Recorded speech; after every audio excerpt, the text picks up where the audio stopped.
means when you do something, it's getting ready to affect the next person. And when you get ready to do it, you need to think about what you're getting ready to do, because somebody else is getting ready to suffer with you. Do you know that?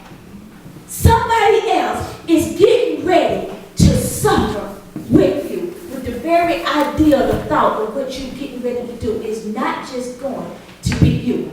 And I'm going to give you a little story and I'm going to pop you right into the message. I watched a movie one day. If anybody seen it, it's called Escape from Sobibor.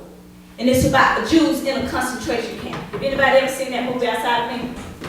Well, let me just give you a little footwork on it. They all was in a concentration camp.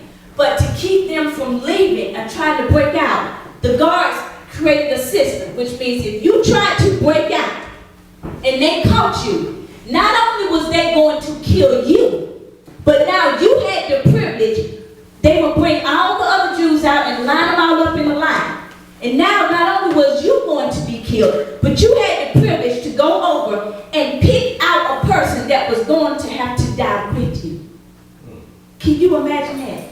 You had to go pick somebody that was going to die in your decision with you. Even though they had done nothing, guess what? They was getting ready to suffer with you.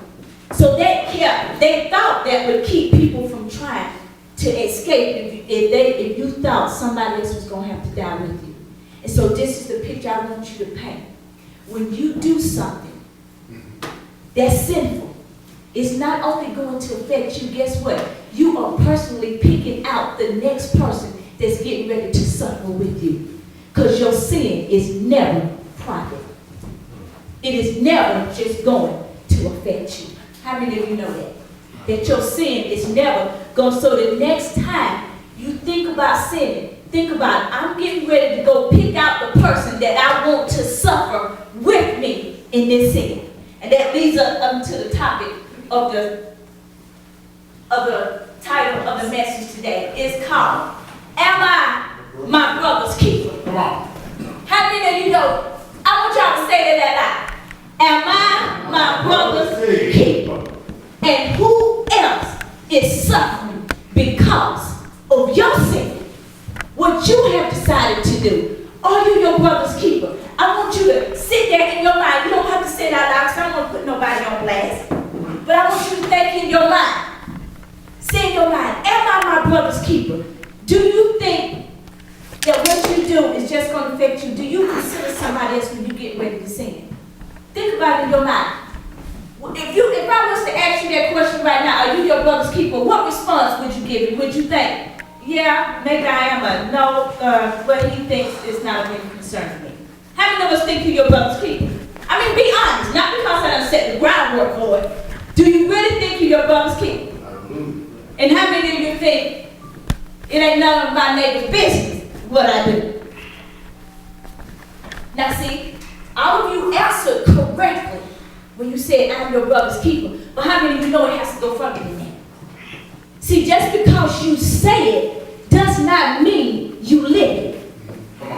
Because if you say I am my brother's keeper, do you really consider the next person when you're getting ready to sin? Or did you just answer that question because you know it's politically correct? See, your actions, this is what the Father is saying. He said, with your mouth, you do worship me. He said, but your actions say something completely different. Because you know as well as I do, when you get ready to do that sin, you ain't thinking about that next person. You ain't considering, you ain't sit down and weigh up your pros and cons and who this gonna hurt it. You ain't thought that.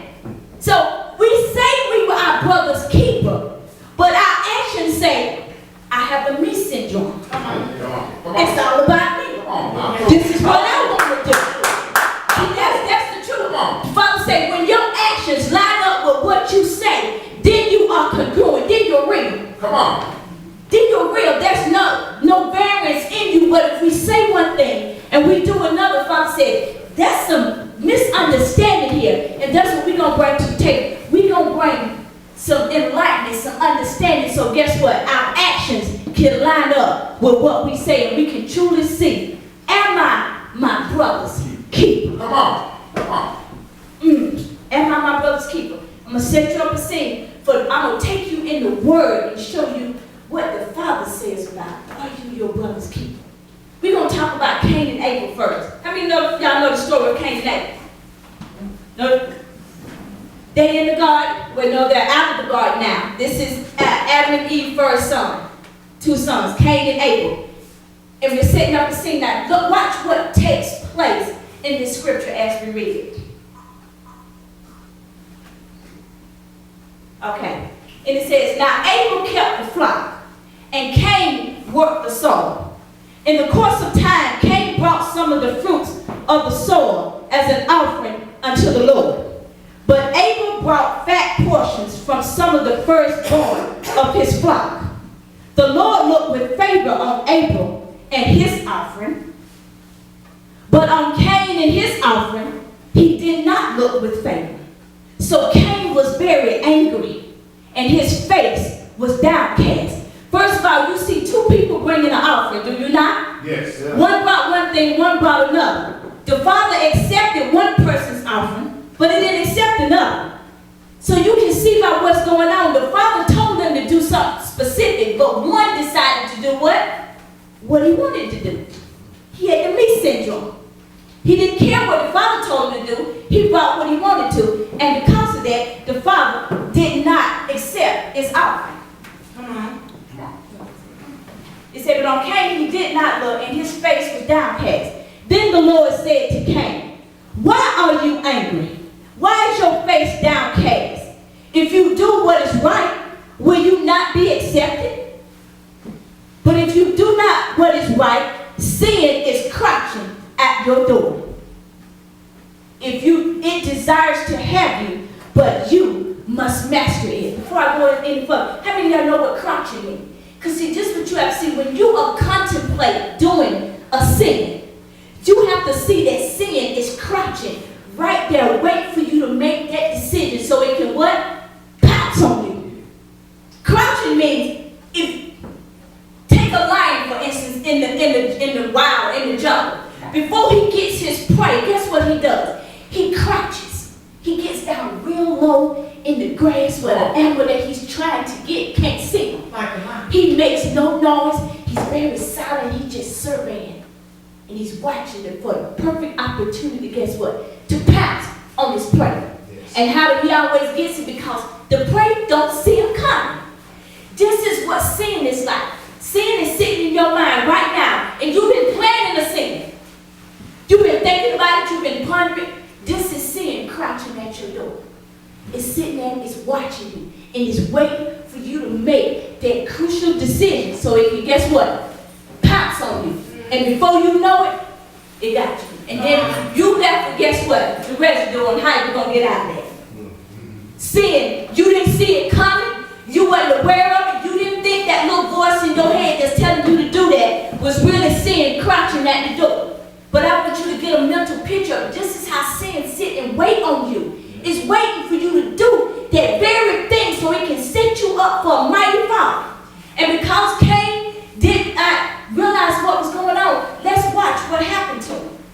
It says, crouching at the door. It says, now Cain said to his brother Abel, let's go out in the field. Remember, he's mad because his sacrifice wasn't accepted already. Yes. So now he's plotting something. He said, Cain, let's go out in the field. And while they were in the field, Cain attacked his brother Abel and killed him. How about that? Because he's mad because his stuff didn't get accepted. Now he decided he was going to kill Abel. It said, then the Lord said to Cain, where is your brother Abel? Do you not think that God knew where Abel was? Yes. He knew exactly where Abel was. He saw the whole thing as it transpired. See, God don't ask you questions because he don't know the answer. Come on. God asks you questions because he want to see your response. Come on. He want to see will you lie? Come on. Will you cover it up? Will you not tell the truth? He already know the answer before he asks you. He is testing you. You're the one on trial, not him. The Father is very aware of what Abel is. And he asked Cain a question. And guess what? Cain answered this question like many of us answer this question. When the Father